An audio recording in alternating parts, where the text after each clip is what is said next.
Online M A entrance examination कार्यशाळेचे आयोजक क्रांतिसिंह नाना पाटील महाविद्यालय वाळवा या महाविद्यालयाच्या प्राचार्या आदरणीय नायकवडी मॅडम, या कार्यशाळेचे समन्वयक डॉक्टर के आर जाधव आणि शिवाजी विद्यापीठाच्या वेगवेगळ्या महाविद्यालयातून या कार्यशाळेसाठी सहभागी झालेले माझे विद्यार्थी मित्र हो.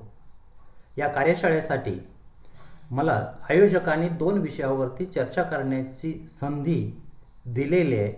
त्याबद्दल प्रथम मी त्यांना धन्यवाद देतो. आणि हे 2 विषय अर्थातच असणारा संशोधन पद्धती आणि राजकीय भूगोल आहे. मित्रांनो, आपल्याला ज्ञात आहेच प्रत्येक सेमिस्टरसाठी हा एक विषय आहे आणि हे 2 विषय 1 तासामध्ये इथं संपवण्याची जबाबदारी ही माझ्यावर टाकलेली आहे.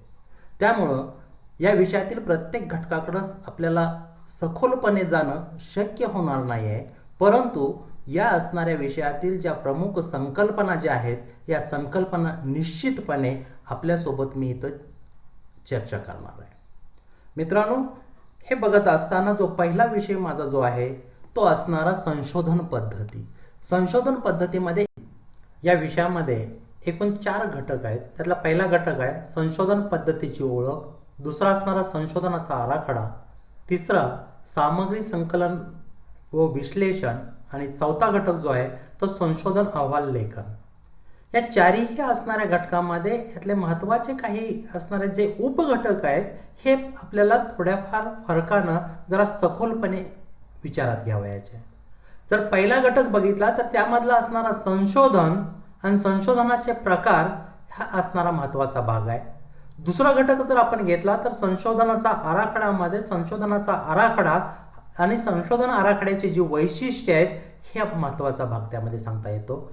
तिसऱ्या घटकामध्ये सामग्री संकलन व विश्लेषणामध्ये सामग्री हे नेमकं काय आहे, त्यामध्ये असणाऱ्या सामग्री संकलनाच्या पद्धती किंवा सामग्रीचे स्रोत कोणते आहेत, नमुना पद्धत ही खऱ्या अर्थानं आपल्याला बघायची आहे आणि त्यानंतर असणारं सामग्रीचं विश्लेषण करण्याच्या ज्या वेगवेगळ्या पद्धती आहेत ह्या आपल्याला थोडक्यात आपण बघणार आहोत.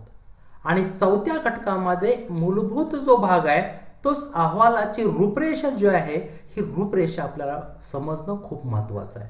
आणि याबरोबरच संदर्भ सूची आणि असणारा टिपा किंवा तळटिपा या एक असणारा भाग या आपल्या असणाऱ्या एंट्रन्स परीक्षेच्या दृष्टीनं खूप महत्त्वाचा ठरतो. या अनुषंगानं जेव्हा मी माझ्या असणाऱ्या पहिल्या युनिटकडं अर्थातच संशोधन पद्धतीची ओळख या घटकाकडे जातो त्यावेळी संशोधनाचा अर्थ सांगत असताना तो मला असा सांगता येतो की शास्त्रीय दृष्टिकोनातून अस्तित्वात असूनही ती अज्ञात आहे, ती ज्ञात करणं किंवा अदृश्याला दृश्यमान बनवणं म्हणजे संशोधन. या मराठी संशोधन शब्दाला इंग्रजीमध्ये 3 शब्द आहेत. त्यापैकी पहिला रिसर्च, दुसरा डिस्कवरी आणि तिसरा इन्व्हेन्शन. यामध्ये डिस्कवरी आणि इन्व्हेन्शन या असण्यामध्ये मूलभूत फरक आहे. डिस्कवरीचा अर्थ आपल्याला असा सांगता येतो अशी एखादी घटना की अनायासे नव्याचा बोध घेते किंवा उपलब्ध ज्ञानामध्ये भर घालते. कोलंबसाने अमेरिकेचा शोध लावला. अमेरिका अस्तित्वात होती पण ती आपणास अज्ञात होती, ती कोलंबसाने ज्ञात केली. आणि इन्व्हेन्शनचा जेव्हा आपण अर्थ पाहतो त्यावेळी तो अर्थ आपल्याला असा सांगता येतो नव्याने झालेल्या जाणीवेला प्रत्यक्षात उतरवण्यासाठी प्रयोगशाळेचा उपयोग करून यांचा सैद्धांतिक स्वरूप भौतिक रूपात सिद्ध करणं म्हणजे इन्व्हेन्शन होय. संशोधन असो, डिस्कवरी असो, इनोव्हेशन असो, शेवटी सामान्यकरण हा त्याचा पाया ठरलेला आहे. म्हणूनच संशोधनाचा गाभा म्हणून सामान्यीकरणाला ओळखलं जातं. मित्रांनो, या पृथ्वीवरती मानव ज्यावेळी अस्तित्वात आला त्यावेळेपासून असणारं संशोधन हे घडून येत आहे. काळाच्या वेगवेगळ्या टप्प्यांमध्ये मानवानं उत्क्रांती केली. जशी मानवाची उत्क्रांती झाली तशाच पद्धतीनं संशोधनाच्या पद्धतीमध्ये, संशोधनाच्या स्वरूपामध्ये ही बदल झालेले आपल्याला बघायला मिळत आहेत. संशोधनाच्या असणाऱ्या स्वरूपामध्ये जरी बदल झाले असलं तर त्याचा पाया हा सामान्यीकरणावरतीच आधारलेला आहे. हे आपल्याला पहिल्यापासूनच्या असणाऱ्या मानवी संशोधनाच्या अनुषंगानं दिसून येतं. अगदी सुरुवातीच्या काळामध्ये मानवानं निरीक्षण असेल, अनुभव असेल किंवा तर्काच्या द्वारे वेगवेगळ्या प्रकारचे सामान्य नियम हे स्थापित केलेले आहे ते सामान्यीकरणाच्या आधारानंच. सामान्यीकरण असेल किंवा सामान्य नियम असतील किंवा सामान्य विधान असतील, ही एकाच असणाऱ्या नाण्याच्या बाजू आपल्याला आहेत बघायला मिळत आहेत. मित्रांनो, या ठिकाणी सामान्यीकरण याकडे जेव्हा आपण बघतो, हे सामान्यीकरण हे प्रामुख्याने वैज्ञानिक दृष्टिकोनातून याला एक वेगळं अधिष्ठान लाभलेलं आपल्याला सांगता येतं.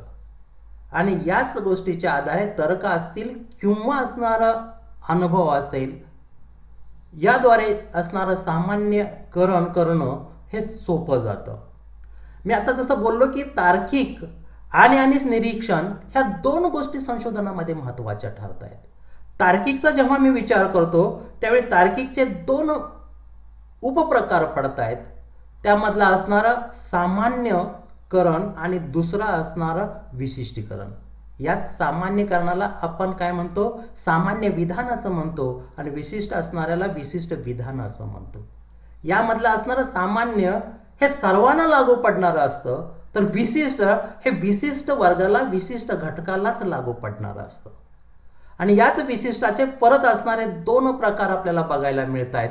एक त्यामधला असणारा निरीक्षणाच्या आधारे आणि दुसरा असणारा निगमनाच्या आधारे.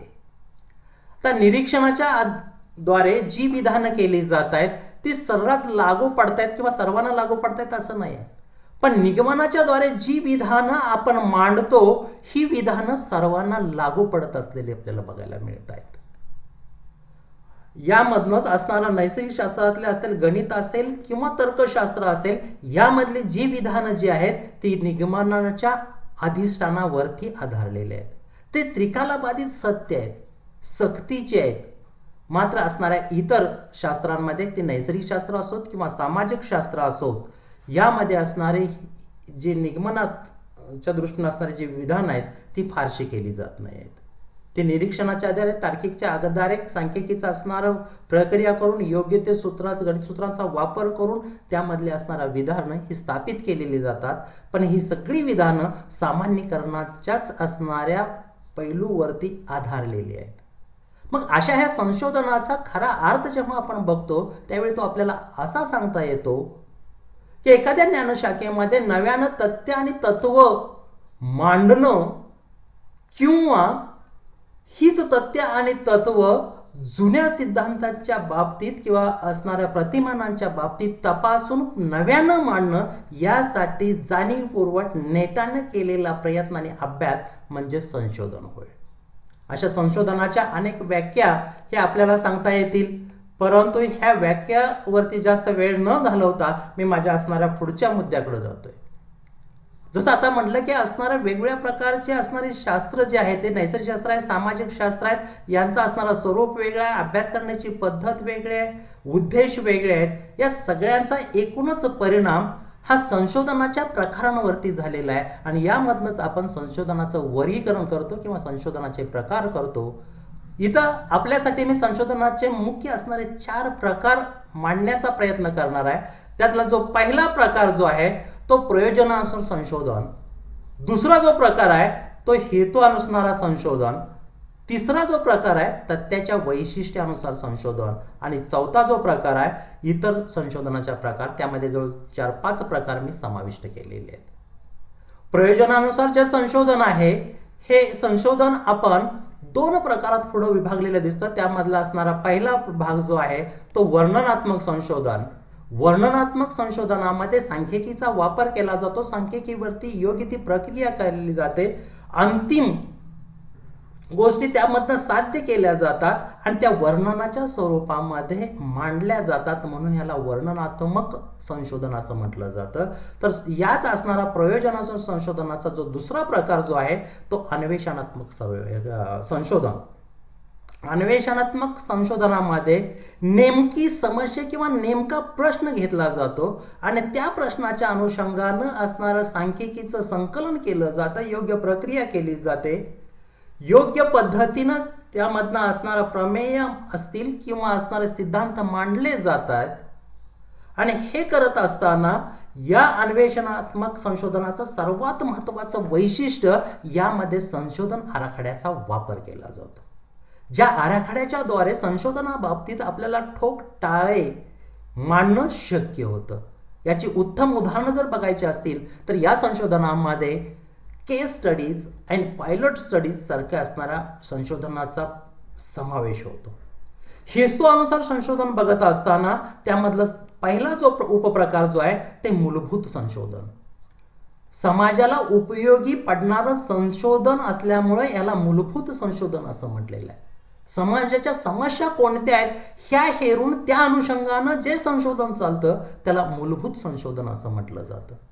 आज जगभरामध्ये असणारा कोविडचा प्रादुर्भाव अगदी मोठ्यानं किंवा जोरात पसरत आहे आणि यावरती अद्याप कोणत्या प्रकारची लस उपलब्ध नाही आहे. ही कोविडवरची लस शोधण्यासाठी जगभरातल्या सगळ्याच देशामध्ये जे संशोधन चाललेलं आहे त्या संशोधनाच्या प्रकाराला आपण मूलभूत संशोधन असं म्हणतो.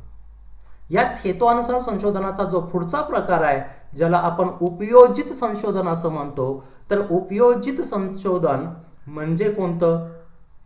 शास्त्रज्ञाच्या जिज्ञासेपोटी किंवा विज्ञानाला नवीन जाणून घेण्याच्या जाणिवेतून जे संशोधन चालतं त्याला उपयोजित संशोधन असं म्हटलं जातं. विज्ञानामध्ये बऱ्याच वेळा असणाऱ्या त्या संशोधनाचा प्रत्यक्ष फायदा हा समाजाला होत नाही, पण अप्रत्यक्षपणे त्याचा फायदा हा समाजाला होतो. उदाहरणार्थ अणुरेणूची जडणघडण जी आहे या बाबतीत झालेलं संशोधन असेल, गुरुत्वाकर्षणाच्या संदर्भात झालेलं संशोधन असेल किंवा अशा प्रकारचे इतर सूर्यमालिकेच्या संदर्भात झालेलं संशोधन असेल, या सगळ्या संशोधनाचा समावेश हा उपयोजित संशोधनामध्ये होतो. तिसरा जो असणारा संशोधनाचा प्रकार आहे तो तथ्याच्या वैशिष्ट्यानुसार असणारा संशोधनाचा प्रकार आहे. यामध्ये जो पहिला असणारा जो प्रकार सांगण्यात आलेला आहे तो गुणात्मक संशोधन आणि दुसरा असणारा संख्यात्मक संशोधन. गुणात्मक संशोधन बघत असताना या संशोधनामध्ये संख्येचा वापर केला जात नाही. त्या ठिकाणचे गुणात्मक घटक फक्त विचारात घेऊन संशोधन केलं जातं. मग चिन्ह असतील, खुणा असतील, रंग असतील, जात असेल, धर्म असेल, रूढे असतील, परंपरा असतील, यासारखे असणारे गुण हे विचारात घेऊन त्याच्या आधारे जे संशोधन चालतं त्याला गुणात्मक संशोधन म्हणून ओळखलं जातं. तर तथ्याच्या वैशिष्ट्य असणारं जे संख्यात्मकता आहे त्याच्यावरती जे संशोधन चालतं ते संख्यात्मक. संख्यात्मक संशोधन हे पूर्णपणे संख्येच्या आधारावरती चालणारं संशोधन आहे. योग्य त्या असणाऱ्या गणिती प्रक्रियाचा अवलंब या संशोधनामध्ये केला जातो आणि त्यानंतर त्याचे असणारे जे शेवटचे जे कन्क्लुजन्स आहेत ते काढले जात आहेत. यामध्ये मांडण्यात आलेले सिद्धांत जवळपास जसं आपण सांगितलं की निगमनाचा जसा भाग आहे तसा जवळपास निगमनाच्या असणाऱ्या धाटणीवरती हे असणारं संख्यात्मक संशोधन हे आपल्याला बघायला मिळतं. संशोधनाचे जे इतर प्रकार जे आहेत त्यामध्ये पहिला प्रकार जो आहे तो सहसंबंधात्मक संशोधन. तर सहसंबंधात्मक संशोधन म्हणजे दोन किंवा दोनपेक्षा जास्त चलांमधल्या असणारा संबंध आजमावण्यासाठी हे सहसंबंधात्मक संशोधन केलं जातं. अर्थातच हे संशोधन करत असताना प्रयोगशाळेमध्ये हे संशोधन हे चालतं, सर्वेक्षणाच्या स्वरूपामध्ये हे सर्वेक्षण चालतं. यामधला असणारा पुढचा प्रकार जो आहे घटनाशास्त्रीय संशोधन. घटना ह्या घडून गेलेल्या असतात. भूतकाळात घडलेल्या घटनांचा मागोवा घेऊन भविष्यकालीन असणाऱ्या बाबींच्या संदर्भात योग्य ती पावलं उचलण्याच्या दृष्टीने घटनाशास्त्रीय संशोधन हे मदत होत असते. त्यामुळे या संशोधनाला आपण म्हणजे घटनाशास्त्रीय की जेव्हा इतिहासासारख्या असणाऱ्या विषयामध्ये जे संशोधनं चालत आहेत ती घटनाशास्त्रीय संशोधन आहे. प्रायोगिक संशोधन हे प्रयोगशाळेमध्ये चालणारं संशोधन आहे. तर क्षेत्रीय संशोधन हे एक वेगळ्या प्रकारचं संशोधन जे असणारं भूगोल विषयासारख्या संशोधनामध्ये महत्त्वाचं मानलं जातं. क्षेत्रीय संशोधन हे प्रामुख्याने बघत असताना हे आराखड्याची मांडणी असेल, गृहीत तथ्यांची चाचणी असेल आणि सिद्धांत पूर्तता असेल, या तीन घटकांवरती किंवा या संशोधनाच्या या तीन खांबांवरती क्षेत्रीय संशोधन हे आधारलेलं असतं. याचं महत्त्वाचं वैशिष्ट्य पारंपरिक संशोधनाचे हे पूर्णपणे विरोधी असणारं संशोधन म्हणून ओळखलं जातं आणि या संशोधनामध्ये महत्त्वाचे 4 घटना हे आपल्याला बघायला मिळत आहेत किंवा बाबी आपल्याला बघायला मिळत आहेत. पहिली तर क्षेत्रीय संशोधनामध्ये कोडचा वापर केला जातो, संकल्पनाचा वापर केला जातो, वर्गीकरण केलं जातं आणि असणारे सिद्धांत हे स्थापित केले जातात. म्हणजेच कोड, संकल्पना, त्यानंतर असणारं वर्गीकरण आणि सिद्धांत या असणाऱ्या 4 बाबींचा वापर करून अंतिम हे स्वरूप हे असणाऱ्या संशोधनाला आपल्याला आलेलं बघायला मिळतं. त्यानंतर संशोधनाचा पुढचा जो प्रकार आहे ऐतिहासिक संशोधन, अर्थात घटनाशास्त्रीय संशोधनाशी संबंधित थोडाफार आपल्याला बघायला मिळतो. त्यावरती वेळ न घालता मी असणाऱ्या पुढच्या मुद्द्याकडे जातो. आता पुढचा मध्ये आपण प्रकार बघितले, मग संशोधनाच्या पद्धती कोणत्या आहेत? तर संशोधनाच्या 4 पद्धती आपल्याला बघायला मिळत आहेत. एक गुणात्मक संशोधन पद्धती, दुसरी संख्यात्मक संशोधन पद्धती, तिसरी मिश्र संशोधन पद्धती आणि चौथी तार्किक संशोधन पद्धती. यामधला असणारा गुणात्मक किंवा निरीक्षणात्मक संशोधन पद्धती जी आहे यामध्ये प्रायोगिक अभ्यास वर्णनाच्या द्वारे सिद्धांत मानला जातो. मग मी सांगितलं फक्त गुणात्मक बाजूच या असणाऱ्या भूपृष्ठावरल्या विचारात घेतल्या जात आहेत, त्याच्या आधारे संशोधन चालतं. संख्यात्मक संशोधनामध्ये संख्याचा वापर करून म्हणजेच असणाऱ्या संशोधनासाठी आवश्यक असणाऱ्या सामग्रीमध्ये संख्या ही महत्त्वाची ठरते. या संख्येचा वापर करून हे संशोधन हे पुढे जात असतं आणि या संशोधनामध्ये गृहीत मांडली जातात, प्रयोग केले जात आहेत आणि नंतर सिद्धांत हे निर्माण केले जात आहेत. तिसरा जो प्रकार आहे तो मिश्र संशोधन पद्धती. मिश्र संशोधन पद्धतीमध्ये सुद्धा प्रायोगिक किंवा निरीक्षणात्मक अभ्यास पद्धतीवरती आधारलेलं हे संशोधन आहे. अर्थात गुणात्मक आणि संख्यात्मक ह्या दोहोंचं मिश्रण असल्यामुळेच या असणाऱ्या संशोधन पद्धतीला आपण मिश्र संशोधन पद्धती असं म्हणतो. यामध्ये प्रयोगिक आहे, निरीक्षणात्मक आहे, म्हणजे त्यामुळेच आपण त्याला मिश्र संशोधन म्हणून ओळखतोय. तार्किक सैद्धांतिक जे संशोधन आहे यामध्ये गृहीतक, सिद्धांत आणि तर्क याचा विचार करून नवीन सिद्धांत हे निर्माण केले जात आहेत. म्हणजे एकूण असणाऱ्या सर्व बाजूंना स्पर्श करून निरीक्षण, तार्किक संबंध, सामान्यीकरण या सर्व गोष्टींचा विचार या असणाऱ्या संशोधन पद्धतीमध्ये घेतला जातो. मित्रांनो, संशोधनाचं जे महत्त्व आहे हे महत्त्व बऱ्यापैकी आपल्याला माहिती असणार आहे. त्यामुळे यावरती मी जास्त वेळ न घेता पुढच्या माझ्या मुद्द्याकडे वळतो. जे काही आपल्याला आज मिळतंय, ज्या काही आपल्या समस्या सहजपणे आपल्या सुटत आहेत या संशोधनाच्या माध्यमामधूनच सुटत आहेत, हे संशोधनाचं महत्त्व आपल्याला सांगता येतं. त्यानंतर असणारा दुसरा आपला जो युनिट आहे तो असणारा संशोधनाचा आराखडा. संशोधनाच्या आराखड्यामध्ये संशोधन पूर्ण करण्याच्यासाठी संशोधकानं स्वतःला ज्या चौकटीमध्ये घालून घेतलेलं असतं तो त्याचा असणारा संशोधनाचा आराखडा आहे. आणि संशोधन आराखड्याचा अर्थ बघत असताना ही अशा प्रकारची योजना, अशा प्रकारची रूपरेषा आहे की जी समस्येच्या निर्धारणापासून ते संशोधन अहवालाच्या शेवटच्या टप्प्यापर्यंत विषयाबाबत योग्य प्रकारे साधक बाधक चर्चा करून उपलब्ध पर्यायावर लक्ष देऊन निर्णयक्षम होणे की ज्यामुळे कमीत कमी पैसा, श्रम, वेळ याची बचत करून जास्तीत जास्त संशोधन उद्दिष्टांची प्राप्ती करता येईल, हा असणारा संशोधनाचा आराखड्याच्या बाबतीत अगदी मोजक्या शब्दात आपल्याला मानता येईल. संशोधन आराखड्याची संकल्पना आपण ज्यावेळी बघतो त्यावेळी असणारा संशोधनाचा विषय असेल, संशोधनाचा उद्देश, संकल्पनाचा चल, उपकल्पना, याबरोबर असं संशोधन अध्ययनाचं स्वरूप, तथ्याचा स्रोत, अध्ययनाचे सामाजिक, सांस्कृतिक, राजकीय, आर्थिक, शास्त्रीय संदर्भ, संशोधनाची असणारी भौगोलिक व्याप्ती, विश्लेषण, निर्वचन, निर्धारित वेळ, खर्चाचा अंदाज, ही साधारणपणे असणारे संशोधन आराखड्याची संकल्पना आपल्याला सांगता येते.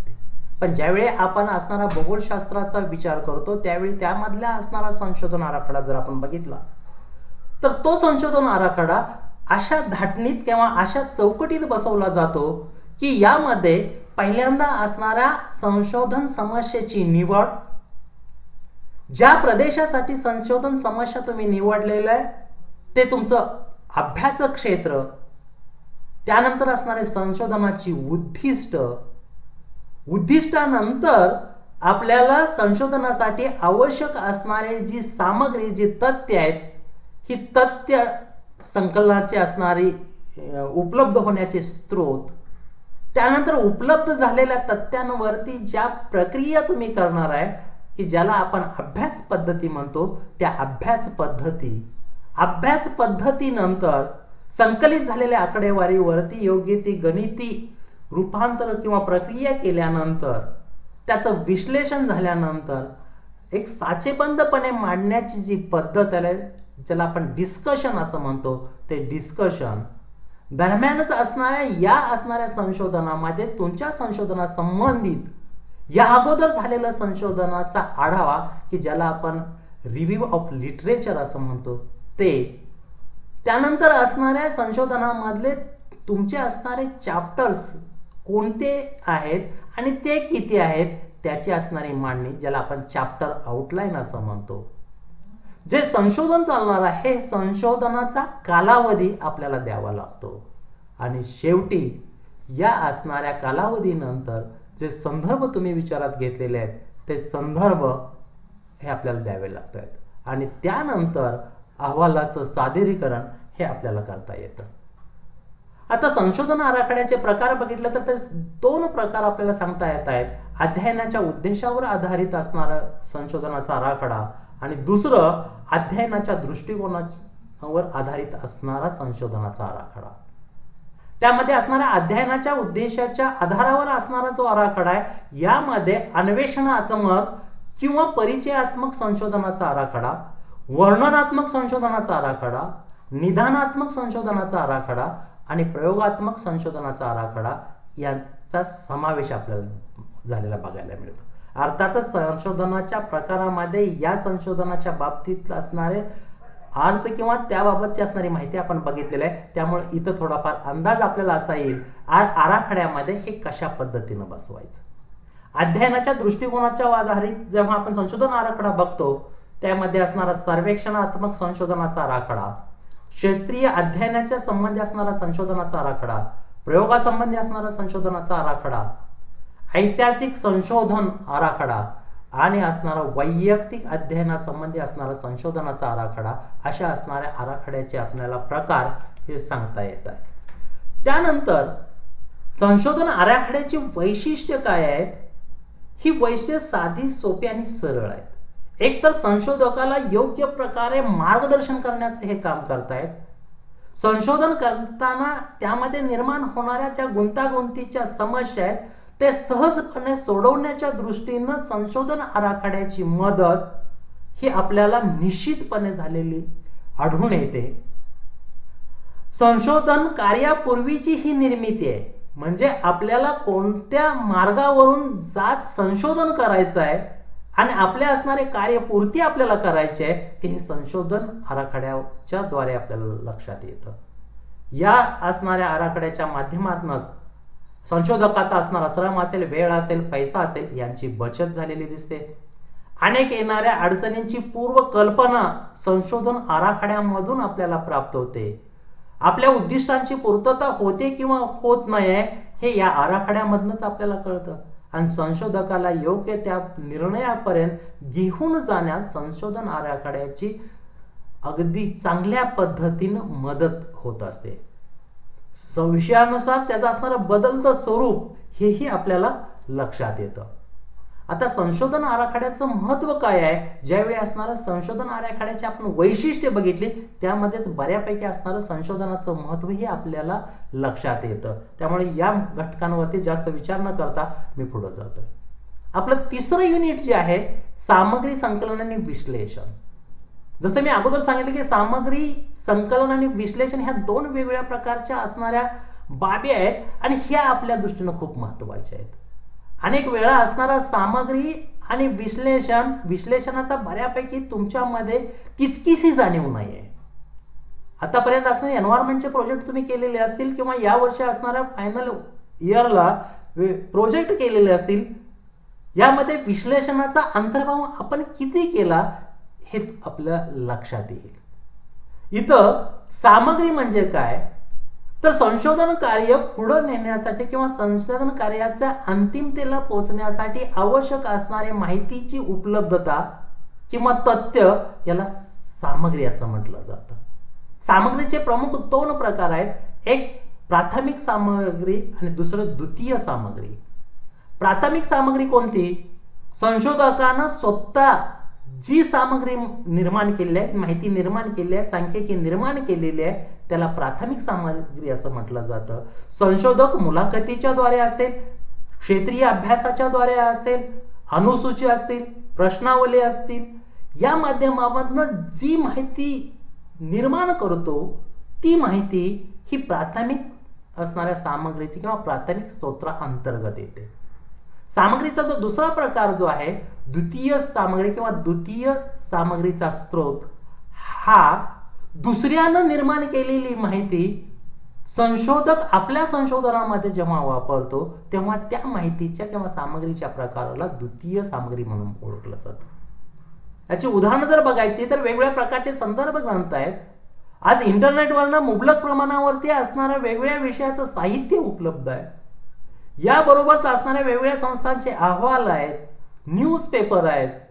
तर अशा प्रकारचे असणारे जी माहिती आहे किंवा वेगवेगळ्या असणाऱ्या संस्थांची कार्यालये आहेत, यामधनं जे आपल्याला माहिती उपलब्ध होते त्याचा समावेश हा द्वितीय सामग्रीच्या प्रकारामध्ये केला जातो.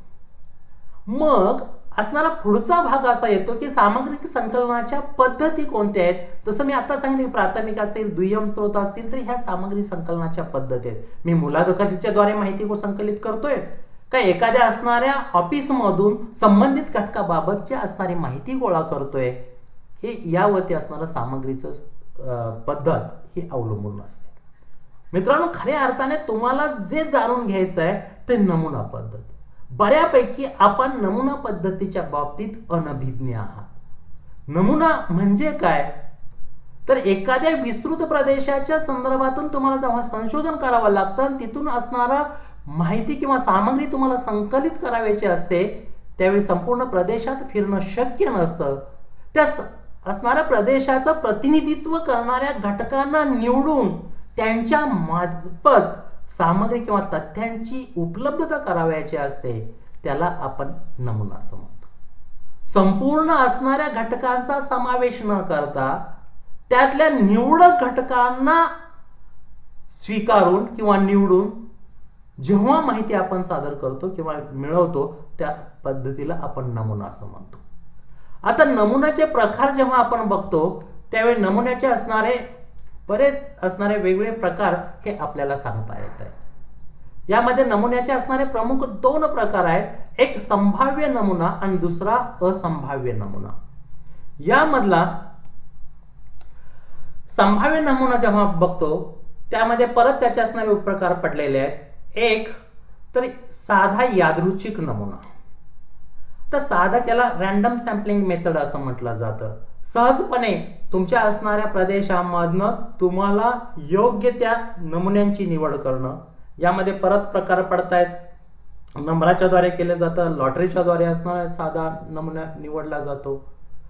थरयुक्त यादृच्छिक नमुना की जो वेगळ्या धाटणीमध्ये आपल्याला बघायला मिळतो. आता वेगळ्या धाटणी म्हणजे इथं सांगायचं की मला असणाऱ्या एखाद्या गावातील कुटुंबातील आर्थिक परिस्थितीचा अभ्यास करायचा आहे, त्यावेळी कमी उत्पादन असणारा, मध्यम उत्पादन असणारा, अधिक उत्पादन असणारे हे वेगवेगळे स्तर निर्माण करून त्यातल्या काही नमुने मी घेणार आणि त्याच्या आधारे माझा असणारा तथ्याचं मी संकलन करणार. अशा प्रकारचं जे हे आहे नमुना पद्धत जे आहे त्याला आपण स्तरयुक्त यादृच्छिक नमुना असं म्हणतो. पद्धतशीर नमुना निवड, पद्धतशीर म्हणजे कोणतं, संशोधकाला जसे सोयीचं आहे योग्य पद्धतीनं असणाऱ्या पद्धतीचा वापर करून असणारा संशोधक हा असणारा काय करतो, तथ्याची निर्मिती करतो किंवा तथ्य किंवा माहिती सामग्री उपलब्ध करतो. समूह नमुना पद्धत, बहुटप्पा नमुना पद्धत हे असणाऱ्या संभाव्य नमुना पद्धतीचे प्रकार आपल्याला सांगता येत आहेत. तर असंभाव्य नमुना पद्धतीमध्ये सोयीस्कर नमुना म्हणजेच इथं संशोधकाला जे सोयीचं आहे, जिथं सहजपणे त्याला पोहोचता येईल अशा ठिकाणचे असणारे नमुना निवड या ठिकाणी संशोधक करत असतो. उदाहरणार्थ मला जर कोल्हापूर जिल्ह्यामधला साखर कारखान्याचा अभ्यास करत असेल आणि मी जर असणारा वडगावमध्ये राहत असेल तर वडगावच्या जवळपासच्या असणाऱ्या साखर कारखान्या निवडून तिथून असणारे माझी असणारी तथ्यांची उपलब्धता ही मी करू शकतो. सहेतुक नमुना, हेतू ठेवून विशिष्ट असणाऱ्या तथ्यांची जुळवाजुळव करणे किंवा उपलब्ध करून घेणे त्याला सहेतुक नमुना असं म्हटलं जातं. दुसरा वाटा किंवा हिस्सा नमुना, असणाऱ्या विस्तृत प्रदेशातील असणाऱ्या पॉप्युलेशन मधला या गटामधला एवढा, त्या गटामधला एवढा, अशा प्रकारच्या असणाऱ्या पॉप्युलेशनची विभागणी करून त्यामधनं योग्य ते नमुने निवडण्याच्या प्रकाराला वाटा किंवा हिस्सा नमुना म्हणून ओळखला जातो. स्नोबॉल नमुना पद्धत, स्वयंसेवक नमुना पद्धत अशा असणाऱ्या संभाव्य नमुना पद्धतीचे परत आपल्याला प्रकार करता आहेत. गृहीतक, आता गृहीतकाचा अर्थ जर बघायचा झालं, संशोधक जेव्हा संशोधनासाठी समस्येची निवड करतो त्यावेळी संशोधक हा एकूण असणाऱ्या निष्कर्षणाच्या बाबतीत टोटली अनभिज्ञ असतो. मात्र निष्कर्षाच्या बाबतीत अनभिज्ञ असताना सुरुवातीच्या काळामध्ये टोटल संशोधनाबाबत त्यातनं जे उत्तर शोधलेलं असतं त्या उत्तराला गृहीतक असं म्हणायचं. आणि यावरूनच असणारा गृहीतकाचे प्रकार हे जवळजवळ 6 पाडलेले आहेत. त्यामधला असणारा कार्यकारी असेल, संशोधन असेल, फोल किंवा व्यर्थ असेल, सांख्यिकी असेल, पर्याय असेल, शास्त्रीय असेल, तर या प्रकारचं असणारे गृहीतकाचे प्रकार आपल्याला सांगता येत आहेत. सामग्री विश्लेषण हा अतिशय महत्वाचा भाग आपल्याला असल्याचा बघायला मिळतो. याही ठिकाणी आपल्याकडून थोडीफार गडबड होत असल्याचं जाणवतं. मित्रांनो, सामग्री विश्लेषण याचा अर्थ असा आहे की संशोधकानं संशोधनासाठी संकलित केलेली जी सांख्यिकी माहिती आहे, या सांख्यिकी माहितीवरती जी प्रक्रिया केली जाते त्याला विश्लेषण असं म्हटलं जातं. मला एखाद्या असणाऱ्या भूमी उपयोजनाचा जर अभ्यास करायचा असेल तर भूमी उपयोजनाच्या संदर्भात उपलब्ध झालेली आकडेवारी वेगवेगळ्या घटकाच्या संबंधित असते. मग त्या असणाऱ्या प्रदेशामधलं असणारं पडीक क्षेत्र किती आहे, शेतीखालचं क्षेत्र किती आहे, किंवा असणारं आपण काय म्हणतो त्याला रस्त्याखालचं क्षेत्र किती आहे, तर वेगवेगळे असणारं जंगलाखालचं क्षेत्र किती आहे, तर त्या प्रदेशामधले या घटकांखाली असणाऱ्या क्षेत्राची मला टक्केवारी जेव्हा काढायची असते त्यावेळी जी मी टक्केवारीसाठी जे आकडेमोड करतो ते असणारं विश्लेषणाची पद्धत आहे. गेल्या वर्षी आपण असणारा सांख्यिकीचा अभ्यास केलेला आहे. सांख्यिकीमध्ये असणारा मीन मोड मिडन असेल, डिस्पर्शन असेल, कोरिलेशन असेल, रिग्रेशन असेल, हे असणाऱ्या सामग्री विश्लेषणाच्या ह्या पद्धती आहेत. संशोधनाचा विषय कोणता आहे यावरती सामग्री विश्लेषण करण्याची पद्धत ही अवलंबून असते. विषयानुसार सामग्री विश्लेषणाचे प्रकार हे बदलत असलेले आपल्याला दिसत आहेत. आणि याच असणाऱ्या संशोधन पद्धतीमधलं असणारं शेवटचं युनिट जे आहे तर संशोधन अहवाल लेखन. आणि संशोधन अहवाल लेखनामध्ये अहवालाची रूपरेषा ही महत्वाची ठरते. जेव्हा संशोधन अहवालाची आपण रूपरेषा बघतो ती प्रामुख्याने 3 विभागामध्ये विभागली जाते. प्राथमिक विभाग, त्यानंतर असणारा दुसरा जो भाग आहे मुख्य विभाग, आणि तिसरा जो भाग आहे तो अंतिम विभाग. तर प्राथमिक विभागामध्ये एक तर पहिलं तुमचं मुखपृष्ठ, त्यानंतर तुमचे असणारे प्रमाणपत्र, त्यानंतर तुमचं असणारं जे आभारपत्र असेल, त्यानंतर टेबलची लिस्ट असेल, त्यानंतर असणारी तुमचं आकृत्यांची किंवा डायग्रामची लिस्ट यादी असेल, अनुक्रमणिका असेल, तर या सगळ्या गोष्टींचा समावेश हा प्राथमिक विभागामध्ये होतो. बघा मी परत काय म्हणतोय ते तुम्ही असणारे प्रोजेक्ट रिपोर्ट तयार केलेले आहेत. प्रोजेक्ट रिपोर्टचं टायटल पेज तुम्ही एक तयार केलेलं आहे, तुमचं प्रमाणपत्र एक तयार केलेलं आहे, तुमचं आभारपत्र तयार केलेलं आहे, तुमची अनुक्रमणिका तयार केलेली आहे, तुमच्या असणाऱ्या टेबलची किंवा आकृतीची लिस्ट तयार केलेली आहे. या सगळ्या गोष्टीचा समावेश अहवालाच्या रूपरेषेच्या प्राथमिक भागामध्ये होतो. तर मुख्य भागामध्ये खऱ्या अर्थानं चॅप्टर वाईज तुम्ही जे संशोधन केलेलं आहे ते संशोधन मांडलं जातं. यामध्ये chapter first, chapter second, chapter third अशा पद्धतीनं चॅप्टर जो शेवटचा भाग जो आहे तो असणारा तुमचा निष्कर्ष काय असतील तर सूचना या असणाऱ्या टाईपमध्ये आपल्याला शेवटचा चॅप्टर हा मांडता येतो.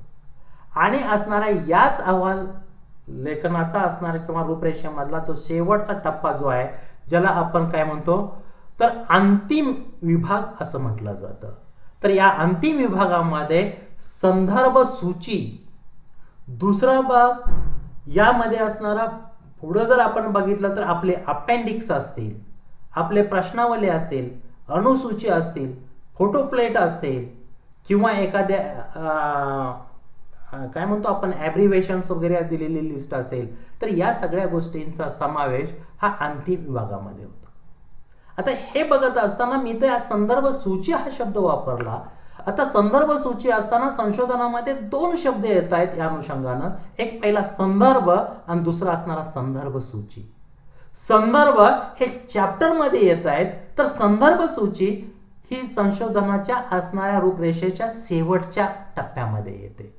संदर्भ बघत असताना तुमच्या संशोधनामध्ये दुसऱ्याच्या असणाऱ्या संशोधनामधलं किंवा एखादा अहवाल असेल किंवा एखादा ग्रंथसंपदा असेल त्यातला जो भाग लागू पडतो तो जसाच्या तसा घेऊन तुम्ही तुमच्या संशोधनामध्ये मांडता आणि तो भाग मांडत असताना लेखकाचं नाव, वर्षचा उल्लेख त्या ठिकाणी आपण करतो. त्याला आपण संदर्भ सूची असं म्हणतो, संदर्भ असं म्हणतो. परंतु हाच संदर्भ तुमचं संशोधन करण्यासाठी ज्या पुस्तकांचं वाचन तुम्ही केलेलं आहे, ज्या ज्या गोष्टी तुम्ही बघितलेले आहेत, ज्यांचे संदर्भ तुम्ही घेतलेले आहेत, म्हणजे संदर्भ घेतलेले, संशोधन पूर्ण होण्यासाठी मार्गदर्शन घेतलेले जी संदर्भ ग्रंथ आहेत, या सगळ्यांची जी सूची आपण तयार करतो त्याला संदर्भ सूची असं म्हणतो. संदर्भ लिहित असताना ते संदर्भ 3 प्रकारे लिहिले जातात, ज्याला आपण APA असं म्हणतो, शिकागो आणि MLA. तर भूगोलशास्त्रामध्ये APA या संदर्भ प्रकाराचा आपण वापर करतो, ज्याला अमेरिकन सायकोलॉजिकल असोसिएशननं ही पद्धत सांगितलेली आहे. यामध्ये पहिल्यांदा लेखकाचं आडनाव, त्यानंतर नाव, कॉमा, त्यानंतर कंसात जो ग्रंथ लिहिलेला आहे त्या ग्रंथाचं वर्ष, कंस पूर्ण, पुस्तकाचं नाव, पुस्तकाच्या कॉमा, त्यानंतर असणारा पब्लिशर कोणता आहे तो, आणि त्यानंतर ज्या ठिकाणावरून तुम्ही संदर्भ घेतलेला आहे त्या असणारा पेजचा नंबर, या स्वरूपामध्ये आपण असणारा संदर्भ देण्याची आपण पद्धत बघतो. अर्थात परत संदर्भ देताना आणखीन एक बाब महत्त्वाची ठरते की जर मला असणारा वरती मी एखाद्या लेखकाचा संदर्भ वापरलेला असेल आणि त्यानंतर लगेच दुसरा संदर्भ त्याचा आलेला असेल, मध्ये दुसरा कोणाचा आलेला नाही आहे, अशा वेळी अगोदर आपण लेखकाचं नाव, वर्ष दिलेलं आहे, दुसऱ्या वेळी देताना आयबीड हा संदर्भ द्यायचा. आयबीड आणि काय असेल ते तुमचा कॉमा द्यायचा आणि वर्ष असेल काय तेवढंच टाकायचं, बाकीचं काही लिहायचं नाही. मात्र ह्या एखाद्या लेखकाचा मी असणाऱ्या ह्या पानावरती संदर्भ घेतलाय, त्यानंतर असणाऱ्या दुसऱ्या लेखकाचे माझे काही संदर्भ आलेले आहेत आणि त्यानंतर मला जर पहिल्या लेखकाचा संदर्भ द्यायचा असेल तर त्यासाठी ओपेरा सायटॅटो या पद्धतीनं तो असणारा काय करावं लागतं, संदर्भ हा द्यावा लागतो. तर एकूणच असणारा संशोधन पद्धतीमध्ये महत्वाचा भाग जितका तुमच्या समोर मांडणं शक्य आहे तेवढा मांडण्याचा मी इथं या कार्यशाळेमध्ये चर्चेसाठी असणारा दुसरा विषय जो माझ्याकडे आहे तो राजकीय भूगोल. राजकीय भूगोलामध्ये सुद्धा 4 असणारी युनिट्स आपल्याला बघायला मिळतात. त्यापैकी पहिला युनिट जे आहे ती राजकीय भूगोलाची ओळख, त्यानंतर दुसरा आहे राजकीय भूगोलातील मुख्य संकल्पना आणि घटक, तिसरं जे आहे ती भू डावपेच विषयक दृष्टिकोन आणि चौथा जो घटक आहे तो राजकीय समस्या. मित्रांनो राजकीय भूगोलाची ओळख या युनिटमधील राजकीय भूगोलाचा इतिहास आणि त्याचा विकास हा एक आपल्याला चांगल्या पद्धतीने अभ्यास करावयाचा आहे. तर उरलेली जी 3 युनिट्स आहेत ही तिन्ही युनिट ही तितकीच महत्त्वाची आहेत दुसऱ्या युनिटमध्ये 4 संकल्पना आहेत, त्या पूर्णपणे आपल्याला विचारात घ्यावयाच्या आहेत. तर तिसऱ्या युनिटमध्ये 2 सिद्धांत आहेत आणि चौथं युनिट जे आहे ते अप्लाइड आहे. आताच्या वर्तमान परिस्थितीला लागू पडणार हे युनिट असल्यामुळं त्याला महत्व आहे. म्हणजेच एकूणच या असणाऱ्या विषयामध्ये 4ही युनिटची खऱ्या अर्थानं आपल्याला तयारी करावयाची आहे. पहिल्या माझ्या असणाऱ्या टॉपिककडे वळतोय. राजकीय भूगोलाची ओळख किंवा असणारा परिचय करून घेत असताना व्याख्या, स्वरूप, व्याप्ती यावरती फारशी मी चर्चा करणार नाही आहे. तर राजकीय भूगोलाचा इतिहास आणि त्याचा विकास कशा पद्धतीनं झालेला आहे तो मी बघणार आहे. राजकीय भूगोलाचा इतिहास बघत असताना ख्रिस्तपूर्व असणारा 600 मध्ये राजकीय भूगोलाचा अभ्यास होत असलेला आपल्याला बघायला मिळतं. म्हणजेच प्राचीन काळापासून राजकीय भूगोलाचा अभ्यास होतोय आणि असणाऱ्या 19व्या शतकाच्या उत्तरार्धामध्ये राजकीय भूगोलाला एक ऊर्जित अवस्था आलेली आहे. खऱ्या अर्थानं राजकीय भूगोल हे मानवी भूगोलाची एक महत्वाची उपशाखा म्हणून 19व्या शतकामध्ये निर्माण झालेले आहे. आणि या असणाऱ्या सगळ्या बाबीकडे बघत असताना वातावरण व मानवी समूह यांच्यामध्ये राजकीय नातं काय आहे हे क्षेत्रीय आणि राजकीय भिन्नतेच्या संबंधांद्वारे अभ्यासलं जातं. दुसरं, अरिस्टॉटल यांनी असणाऱ्या त्यांच्या पॉलिटिक्स या असणाऱ्या ग्रंथामध्ये सुद्धा असणारा हवामान आणि त्या ठिकाणचा असणारा मानवी ठेवण कशा प्रकारचे आहे यावरती असणारा प्रकाश टाकण्याचं काम केलेलं आहे. त्यांच्या ह्या ग्रंथामध्ये आपल्याला ते स्पष्टपणे जाणवून येतं. युरोपमधले असणारी लोक आणि असणाऱ्या आशियामधली लोक यांच्या असणाऱ्या स्वभावाची बैठक राजकीय असणाऱ्या क्षेत्रात कशा पद्धतीनं बदल घडवून आणते हे आपल्याला दिसतं. जर आपण युरोपियन लोक बघितली तर तिथं असणारा थंड हवामानामुळं तितकीशी फारशी चलाक नाही आहेत. ते असणारी त्यांच्यामध्ये काम करण्याची क्षमता ही जास्त आहे. मात्र त्या तुलनेतनं आशियातला असणारा दमट किंवा असणाऱ्या उष्ण हवामानामुळं कार्यक्षमता आपली तेवढी राहत नाही, पण बुद्धीनं तलक आहेत. आणि यासारख्याच घटनांच्यामुळे युरोपमधलं असणारं राजकीय वातावरण हे अस्थिर असल्याचं बघायला मिळतं. असणारं तर आशियामधलं असणारं वातावरण यापेक्षा जरा वेगळ्या धाटणीचं राजकीय अनुषंगानं आपल्याला आढळून येतं. ग्रीक, रोमन असतील, अरब असतील या सगळ्या विचारवंतांनी राजकीय भूगोलाच्या मध्ये चांगल्या पद्धतीनं योगदान दिलेलं आहे. आणि हे योगदान बघत असताना राज्य, संस्था आणि पर्यावरण यामधला असणारा संबंध प्रस्थापित करण्याचं राजकीय भूगोलामध्ये काम झालेलं आहे.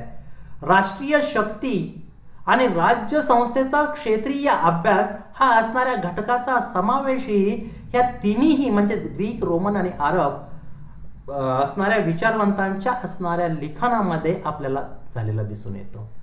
वातावरण आणि मानवी समूह, राज्यसंस्था व क्षेत्रीय व राजकीय भिन्नतेचा संबंध हे राजकीय भूगोलाच्या अभ्यासाचं मूळ रूप असलेलं आपल्याला आढळून येतं. जेव्हा आपण राजकीय भूगोलाचा विकास बघतो त्यावेळी 17व्या शतकामध्ये विल्यम पेट्टी या असणाऱ्या भू अभ्यासकानं राजकीय विचार प्रणाली व राजनीती वरती भौगोलिक परिस्थितीचा कसा परिणाम होतो हे अगदी स्पष्टपणे जाणवून दिलेलं आहे. भूराजनीती या शब्दाचा वापर पहिल्यांदा विल्यम पेट्टी यांनी केलेला आहे. म्हणून त्यांना भूराजनीतीचा प्रणेता म्हणून ओळखलं जातं. याच असणाऱ्या विल्यम पेट्टीकडून इंग्लंड, हॉलंड आणि फ्रान्स सारख्या देशांचा असणारा राजकीय भूगोलाच्या अनुषंगानं अभ्यास हा त्याने केलेला आहे. 18व्या शतकामध्ये इमॅन्युएल कांट यासारख्या असणाऱ्या विचारवंतानं त्यांच्या व्याख्यानाच्या दरम्यान पहिल्यांदा राजकीय भूगोल या शब्दाचा उल्लेख केलेला आहे. आणि तिथून पुढं भौगोलिक घटकाच्या अनुषंगानं एखाद्या क्षेत्रातील राजकीय घटकांचा जेव्हा अभ्यास केला जातो तेव्हा त्याला राजकीय भूगोलामध्ये अधोरेखित केलं जातं. म्हणजे राजकीय भूगोल ही इमॅन्युएल कांटची देण असलेलं आपल्याला बघून येतं. हा असणारा जर्मन विचारवंत आहे आणि या जर्मन विचारवंतानं जर्मनी देशामध्ये या असणाऱ्या राजकीय भूगोलाच्या अभ्यासाला खऱ्या अर्थानं चालना देऊन अनेक अनुयायांना हा अभ्यास करण्यासाठी प्रवृत्त केलेला आहे. युरोपियन राज्यसंस्थेच्या कमी प्रगती पाठीमागचे जेव्हा त्यांना राजकीय हेतूच्या अनुषंगाने जेव्हा कारण मीमांसा केलेली आहे, त्यावेळी त्या ठिकाणचा असणारा पर्यावरण व राजकीय भूगोलाच्या विकासाच्या अनुषंगाने 19व्या शतकाचा जेव्हा आपण आढावा घेतो, त्यावेळी हे शतक औद्योगिक क्रांतीचं शतक म्हणून बघितलं जातं. औद्योगिक क्रांतीच्या अनुषंगानं वेगवेगळ्या ठिकाणच्या असणाऱ्या उद्योगधंद्यांना लागणारा जो कच्चा माल आहे, हा कच्चा माल असेल किंबहुना उद्योगधंद्यामध्ये तयार केलेला असणारा पक्का माल, या दृष्टीनं बाजारपेठ आणि त्यामधनं निर्माण झालेलं राजकारण, या सगळ्याची सांगड घालण्याचा प्रयत्न फ्रेडरिक रॅडझेल, कार्ल रिटर, अल्फ्रेड थायर, महान व मॅकेंडर यासारख्या असणाऱ्या विचारवंतांनी केलेला आहे. आणि यामधूनच राजकीय भूगोलाच्या असणाऱ्या वाढीला किंवा क्षितिज रुंदावण्याला खूपच मोठी मदत झालेली आहे. कार्ल रिटर सारख्या विचारवंतांना राजकीय भूगोलामध्ये भौगोलिक पर्यावरणाला अधीन राहून राज्य संस्थांचा उदय, विकास आणि अंत यावरती असणारा प्रकाश टाकण्याचं काम केलेलं आहे. या उलट अल्फ्रेड थायरमान यासारख्या असणाऱ्या राजकीय विचारवंतानं राज्याचा विकास, संरक्षण यामध्ये सामुद्रिक शक्ती अतिशय महत्वाची असल्याचं नमूद केलेलं आहे. आणि याच विचारवंतांना 1890 मध्ये the influence of sea power upon history आणि 1892 मध्ये the influence of sea power upon the French revolution and empire यासारखे असणारे महत्वपूर्ण ग्रंथ हे असणारा राजकीय भूगोलाला दिलेले आहे. फ्रेडरिक रॅडझेल यांच्याबाबत विचार करत असताना याने पहिला असणारा क्रमबद्ध विवेचन असणारा ग्रंथ हा लिहिला गेलेला आहे, ज्या ग्रंथाचं नाव पॉलिटिकल जिओग्राफिया असं आहे. वर्तमानकालीन राजकीय भूगोलाचे मुख्य प्रवर्तक म्हणून फ्रेडरिक रॅडझेल यांना विचारात घेतलं जातं. आणि यामध्ये भू राजनीती या संदर्भात असणारं त्यांचं मत अति प्रखरपणे त्यांनी मांडलेलं आहे. रुडॉल्फ केन्झेलेन यांनी असणारा स्टेटिंग सॉम लाईफ फॉर्म्स राज्य संकल्पने अंतर्गत गावे, त्यामधली असणारी लोकसंख्या, त्यामधले असणारे सांस्कृतिक गट, सांस्कृतिक संघ अशा वेगवेगळ्या प्रकारच्या अनेक संघटनांनी एकत्र आल्यानंतर त्यामध्ये सुरक्षितेच्या दृष्टीनं, एकात्मतेच्या दृष्टीनं नियंत्रित करणारी कोणती तरी संस्था असावी या हेतूनं राज्याची निर्मिती झाली. आणि या राज्याची असणारी निर्मिती होत असताना त्यामध्ये राज्याची प्रमुख 4 अंग आपल्याला सांगता येत आहेत. त्यामध्ये लोकसंख्या, भूप्रदेश, शासन संस्था व सार्वभौमत्व. आणि यानंतर असणारी दुसरी जी संकल्पना आहे ती राष्ट्र संकल्पना. राष्ट्र संकल्पनेमध्ये राज्यात राहणाऱ्या वेगवेगळ्या भाषाचे, धर्माचे, संस्कृतीचे असणाऱ्या लोक आणि त्यांच्यामध्ये असणारे समान हितसंबंध यामधनं एक एकात्मता जी निर्माण होते, एक राष्ट्रीयत्वाची जी भावना निर्माण होते, त्यालाच आपण राष्ट्र असं म्हणतो. राज्य आणि राष्ट्र या संकल्पनेमधला फरक ज्यावेळी आपण आजमावू त्यावेळी खऱ्या अर्थानं राज्य आणि राष्ट्र या संकल्पना काय आहेत हे आपल्याला समजून येईल. तर या ठिकाणी असणारं राज्य आणि राष्ट्र यामधला फरक विचारात घेताना राज्य हे मूर्त असतं तर राष्ट्र हे असणारं अमूर्त असतं. भूप्रदेश हा राज्याला असतो तर राष्ट्राला भूप्रदेश नसतो.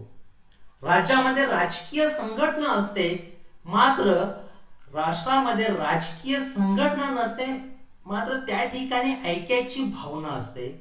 राज्याला भूप्रदेश, लोकसंख्या, शासन आणि सार्वभौमत्व यासारखी प्रमुख अंग असतात, तर राष्ट्रामध्ये भाषा, वंश, धर्म, परंपरा, संस्कृती त्यामधले असणारी एकात्मता ही महत्वाची ठरते.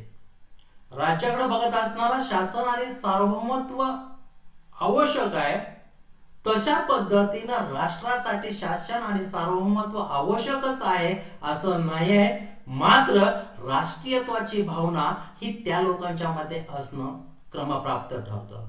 राज्य सुसंघटित संस्था आहे, मात्र राष्ट्राच्या बाबतीत आपण बघत असताना ती असंघटित स्वरूपामध्ये असते किंवा संघटित स्वरूपामध्ये असते. राज्याकडे असणारा शासनाची सत्ता असते, शासनाला दंड करण्याची एक अधिकार प्राप्त झालेला असतो, पण तशा प्रकारचा अधिकार हा मात्र असणारा राष्ट्राकडे नसतो. आता यामधलं असणारे दुसरी जी संकल्पना आहे म्हणजे आपण असणारा पुढं राष्ट्र आणि राज्यानंतर असणारा सीमा आणि सरहद्दी याकडे जाणार आहोत. सीमा ही संकल्पना ही बाउंड्री, ज्याला आपण इंग्लिशमध्ये बाउंड्री असं म्हणतो, दोन भिन्न प्रदेशांच्या दरम्यान दोन भिन्न प्रदेशांना वेगळं करणारी जी रेषा आहे त्याला सीमारेषा असं म्हटलं जातं. आणि ही सीमारेषा दोन राज्याच्या करारानुसार ठरवलेली असते.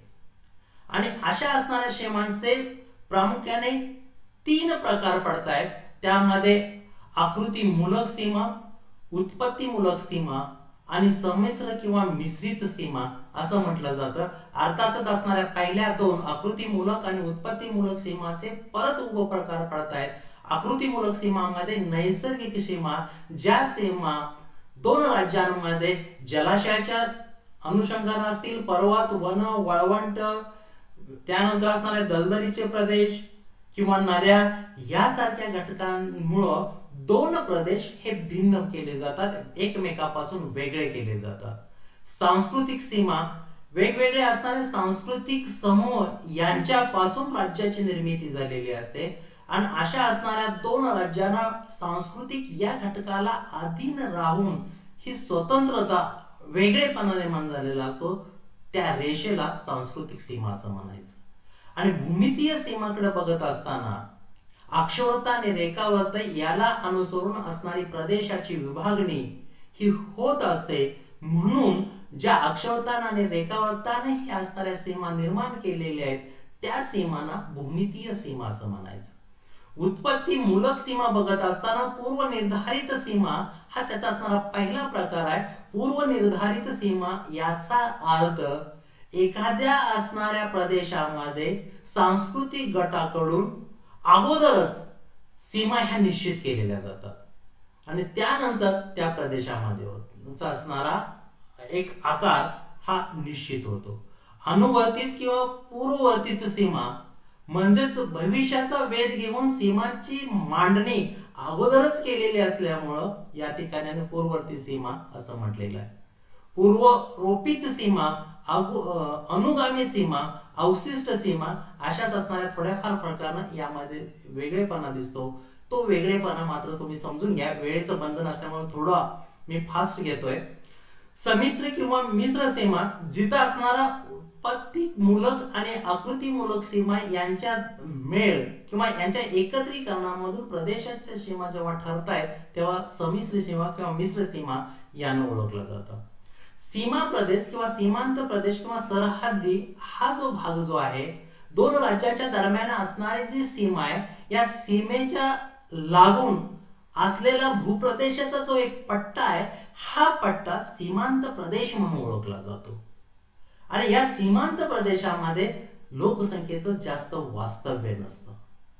सीमांत प्रदेश हा असणारा 2 राज्यांमधला बफर झोन म्हणूनही ओळखला जातो. आता तिसरं असणार आहे, पुढचं जे युनिट आहे, हा असणारा पुढचं युनिट भूराजनैतिकीय दृष्टिकोन. यामध्ये असणारे 2 सिद्धांत महत्वाचे आहेत. त्यातला पहिला सिद्धांत जो आहे तो मॅकेंडर यांचा मर्मभूमी सिद्धांत, ज्या सिद्धांताला हृदयस्थल किंवा मर्मस्थल सिद्धांत म्हणूनही ओळखलं जातं. आणि पुढचा सिद्धांत किंवा दुसरा सिद्धांत जो आहे स्पाइकमन यांचा किनारभूमी किंवा रिमलँड सिद्धांत होय. आता मॅकेंडरचा मर्मभूमी सिद्धांत बघत असताना हा सिद्धांत पहिल्यांदा त्याने असताना त्यांच्या the geographical pivot of history या ग्रंथामध्ये त्याचा उल्लेख केलेला आहे. पुढे 25 जानेवारी 1904 मध्ये रॉयल जॉग्राफिकल सोसायटीच्या समोर जे त्यांनी व्याख्यान दिलं, त्या व्याख्यानामध्ये मर्मभूमीच्या संदर्भात त्याने जे मत व्यक्त केलं, हेच मत पुढं असणारा मॅकेंडरचा मर्मभूमी सिद्धांत म्हणून आलेला आहे. आणि या सिद्धांतामध्ये 3 ओळी खूप महत्वाच्या आहेत. त्या 3 ओळी संपूर्ण मॅकेंडरचा मर्मभूमी विषयीचा असणारा दृष्टिकोन ह्या स्पष्ट करतायत. आणि त्या 3 ओळी अशा आहेत: जो पूर्व युरोपवर राज्य करतो तो हृदयस्थलावरती हुकूमत गाजवेल, जो हृदयस्थलावरती राज्य करेल तो जगद्वीपावरती हुकूमत गाजवेल, आणि जो जगद्वीपावरती हुकूमत गाजवेल तो जगावर हुकूमत गाजवेल. अर्थातच यामध्ये हृदयस्थलाचा आवाका जर बघितला किंवा हृदयस्थलाचं असणारं स्थान जर बघितलं तर हे स्थान जर्मनी असेल, इटली असेल, ऑस्ट्रिया असेल, हॉलंड असेल, पोलंड असेल, स्वित्झर्लंड असेल, त्यानंतर असणारं जे बाल्टिकचा जो प्रदेश आहे या दरम्यान मॅकिंडरने त्यांची मर्मभूमी सांगितलेली आहे आणि या मर्मभूमीचं गमक सामुद्रिक जी शक्ती आहे ही शक्ती सांगितलेली आहे.